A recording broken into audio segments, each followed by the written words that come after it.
ఇక్కడే నా పాయింట్. సరే, మీరు బీసీల విషయంలో స్పష్టంగా ఉన్నారు, ధర్నాలు చేసే ఉన్నారు. కాకపోతే ప్యారలల్గా సపరేట్గా జాగృతి పేరుతో ధర్నాలు ఎందుకు చేస్తున్నారు? చాలా క్లియర్ చెప్పింది, నేను చేసుకుంటున్నా జాగృతి పేరు మీద అని అట్లా మీ చెప్పి పార్టీలో రేపు జగదీష్ రెడ్డి వెళ్ళి నేను నా వరకు నేను సపరేట్గా ఏదో ధర్నాలు చేస్తా, ఆందోళన చేస్తా, నేను ఒక కాంగ్రెస్ ప్రభుత్వానికి అనుకూలంగాను వ్యతిరేకంగాను ఏదో ఒకటి చేస్తానంటే ఓకేనా?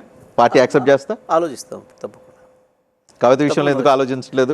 జగదీష్ రెడ్డి ఆలోచిస్తాం అంటున్నా కదా, అది కూడా ఆలోచిస్తాం తప్పకుండా. ఇది పార్టీకి నష్టం కలిగిస్తుంది అనుకున్నప్పుడు ఎవరిదైనా ఆలోచిస్తాం. సాఫ్ట్ కార్నరా కవిత పట్ల, లేదు కేసీఆర్ కుటుంబ సభ్యురాలు కూతురు కాబట్టి నిజంగానే మాకు అంత తీవ్రమైన సమస్య వస్తుంది, దానివల్ల ఏమైనా ఇబ్బంది అవుతుంది అనుకున్నప్పుడు తప్పకుండా ఆలోచిస్తుంది పార్టీ వ్యతిరేక కార్యక్రమాలుగా దీన్ని చూడలేదు. కూడా చెప్తున్నాను, చాలా పార్టీలలో కూడా ఒక మా పార్టీలోనే ఉన్నట్టు, ఒక మాదే ఇష్యూ అయినట్టు. మీరు ఎందుకో కాదు, అనిరుద్ధ్ రెడ్డి అంటే ఆయన కాంగ్రెస్ పార్టీ కల్చర్, ఆయన ఎవరు ఈయనెవరు. ఈ మధ్యకాలంలో ఒక ఆయన ఎమ్మెల్యే, మా జిల్లా ఎమ్మెల్యే కూడా రోజు భయంకరమైన దాడి రాజగోపాల్ రెడ్డి రోజు మాట్లాడుతున్నారు, అనిరుద్ధ్ రెడ్డి మాట్లాడుతున్నారు. కాంగ్రెస్ లో లేకపోతే కాంగ్రెస్ పార్టీ ఇంకొకటి మీకు బీజేపీలోనే భిన్న స్వరాలు ఉన్నాయి. ఇక్కడ తల ఒక తీరు హైదరాబాద్ మీద ముగ్గురు మూర్తిలో మాట్లాడినరు, లగచర్ల మీద ముగ్గురు మూర్తిలో మాట్లాడినరు, ఇదేంటి దీని మీద మూసీదాన్ మీద ముగ్గురు మూర్తిలో మాట్లాడుతున్నారు. అందులో చాలా ఉన్నాయి. 8 మంది ఎంపీలకు 8 గుంపులు ఉన్నాయి, 8 మంది ఎమ్మెల్యేలకు 8 గుంపులు ఉన్నాయి. ఎవరి పద్ధతిలో వాళ్ళు మాట్లాడుతున్నారు. ఇవన్నీ చర్చ చేయండి. ఒక టీఆర్ఎస్ మీదనే ఎందుకు చర్చ చేయాలి? ఇవన్నీ కూడా చర్చ చేయండి. అన్ని పార్టీలలో ఇటు జరుగుతుందని మాట్లాడండి. ఇప్పటివరకు నేనేమో అన్నారని చెప్పి దీన్నే మొత్తం తీసుకొని మాట్లాడే అన్ని పార్టీలలో ఉన్నాయని చెప్పాలి మీరు సింపుల్ గా. ఓకే, నేను అదే చెప్తా. ఇప్పటివరకు నేనేమనుకున్నానంటే కాంగ్రెస్ వేరు, బీజేపీ వేరు, బీఆర్ఎస్ వేరు. సపరేట్ అనుకుంటున్నా.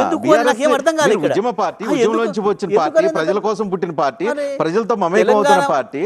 మీ పార్టీలో కూడా ఇట్లా కుటుంబ రాగద్వేషాలు, కుటుంబ సభ్యులు విడిపోవటాలు, విడిపోయిన తర్వాత వాళ్ళు పార్టీ వ్యతిరేక కార్యక్రమాలు చేసినా ఏం అనలేని వాతావరణం ఉంటుందని నేను ఎక్స్పెక్ట్ చేయాలి. ఈ దేశంలో ఒక మా కుటుంబమే వేరైపోయినట్టు, మా కుటుంబంలో తేడాలు వచ్చినట్టు, ఇక ప్రపంచంలో ఇప్పుడు ఒక కుటుంబాల మధ్యన తేడాలు రానట్టు, అక్కల జిల్లాల మధ్యన మీరు విద్యాసాగర్ రావు గారు, రాజేశ్వరరావు గారు ఒకటే కుటుంబంలోంచి, ఈయన బీజేపీ, ఆయన కమ్యూనిస్టు, ఇట్లా అనేకమైనవి ఉన్నాయి. ఒకే కుటుంబంలో ఉన్న వాళ్ళు, రకరకాల పార్టీలు ఉన్న వాళ్ళు కూడా ఉన్నారు. ఒకే పార్టీలో ఉండి విభేదాలు వచ్చిన వాళ్ళు ఉన్నారు. కాంగ్రెస్ పార్టీలో కూడా కుటుంబంలో విభేదాలు వచ్చి వేరు వేరు పార్టీ అయిన వాళ్ళు ఉన్నారు, వేరు వేరు పార్టీలో పోయిన వాళ్ళు. జగన్మోహన్ రెడ్డి ఫ్యామిలీలో కూడా విడిపోయి